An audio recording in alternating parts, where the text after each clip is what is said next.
Good morning students. आज हम SST का अध्याय 9 व्यापारी राज्य और तीर्थयात्री पढ़ेंगे।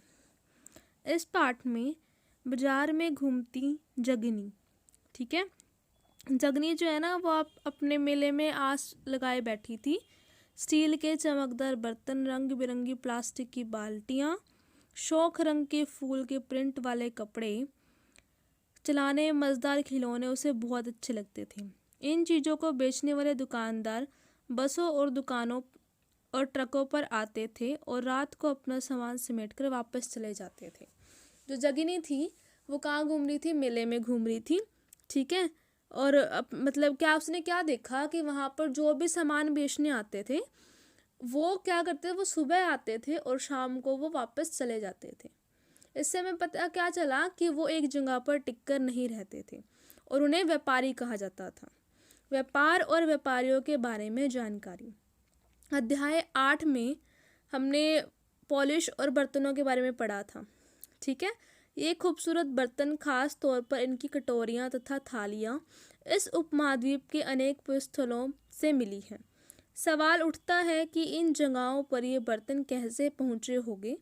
ऐसा अनुमान लगाया जाता है कि जहाँ ये बनते हैं वहाँ व्यापारियों द्वारा इन्हें लाया गया होगा, ठीक है। इसमें इस पाठ में ये क्या बताना चाह रहे हैं कि व्यापारी ज़्यादातर क्या करते थे, वो एक स्थान से दूसरे स्थान पर जाते थे और वो क्या करते थे, अपने सामान को बेचते थे, ठीक है। व्यापार से जुड़ी एक कविता, उन्होंने एक कविता लिखी है। इस कविता के माध्यम से वो ये बताना चाहते हैं कि व्यापारियों द्वारा क्या क्या सामान इधर से उधर लाया गया।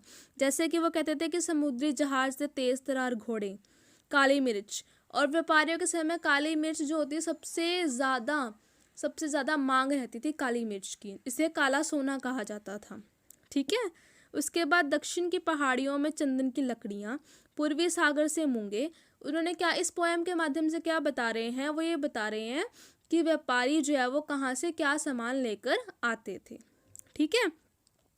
व्यापारियों ने कई समुद्री रास्ते खोज निकाले। इसमें से कुछ समुद्र के किनारे चलते थे, कुछ अरब सागर और बंगाल की खाड़ी पार करते थे। नाविक मानसून हवा का फायदा उठाकर अपनी यात्रा जल्दी पूरा कर लेते थे। वह अफ्रीका या अरब के पूर्वी तट से इस उपमहाद्वीप के पश्चिमी तट पर पहुंचना चाहते थे। वे दक्षिणी पश्चिमी मानसून के साथ चलना, वो क्या कहते थे कि व्यापारी जो है वो एक जगह से दूसरी जगह पर लंबी यात्राएं करते थे और वो दक्षिणी पश्चिमी मानसून जैसे कि हम हमारे देश में हम देखते हैं कि हाँ पहले मानसून इस जगह पर आता है, उसी तरह व्यापारी भी जो है वो दक्षिणी पश्चिमी मानसून की तरह एक स्थान पर नहीं रहते थे और अलग अलग जगहों पर अपनी जहाज की सहायता से जाते थे। समुद्री तट से लगे राज्य। इस उपमहाद्वीप में दक्षिणी भाग में बड़ा तटीय क्षेत्र था, ठीक है। इसमें पहाड़, पठार और नदियाँ सब कुछ पाई जाती थी, ठीक है। संगम कविताओं के मुवेंद्रम की चर्चा मिली और एक तमिल शब्द जिसका अर्थ है तीन मुखिया, ठीक है। व्यापारी क्या करते थे कि जो समुद्री तट के आसपास जो राज्य हुआ करते थे उन राज्यों में जाकर वो क्या करते थे, राजा धीरे धीरे उन्होंने क्या करना शुरू कर दिया, वहाँ के राजाओं से मिलना जुलना शुरू कर दिया, ठीक है। अब उसके बाद क्या है, मुखियाओं के लिए किया जाता था, ये थे चोल, चेर और पांड्या। तीन राज्य बताए हैं उन्होंने, चोल, चेर और पांड्या, ठीक है।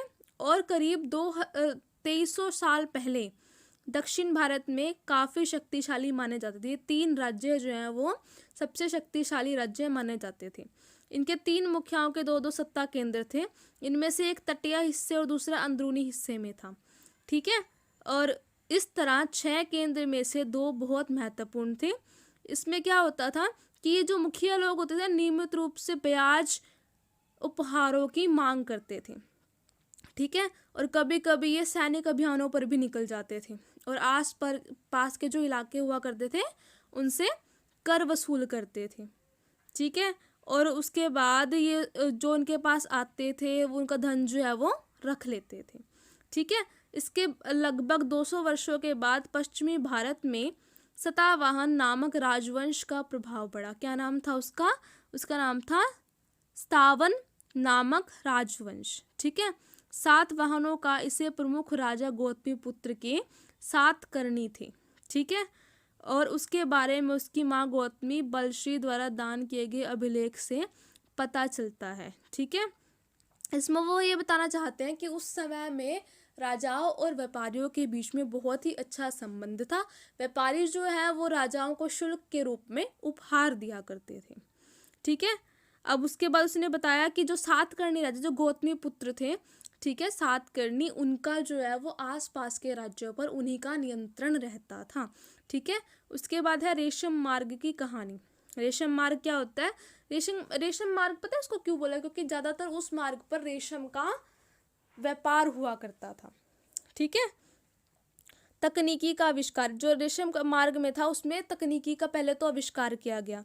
उसके बाद चीन के 700 साल पहले हुआ। इस तकनीक में उन्होंने 1000 साल तथा बाकी दुनिया में छुपाए रखा। अब वो क्या बता रहे हैं कि चीन के जो शासक हुआ करते थे, ईरान और पश्चिमी एशिया के जो शासक थे, वो क्या करते थे, उपहार स्वरूप जो है वो रेशमी वस्त्र भेजा करते थे। और जिन मार्ग से इन रेशमी कपड़ों का उत्पादन हुआ करता था उसे क्या बोला जाता था? रेशमी मार्ग। ठीक है। और उसके बाद एक नया आया जिसे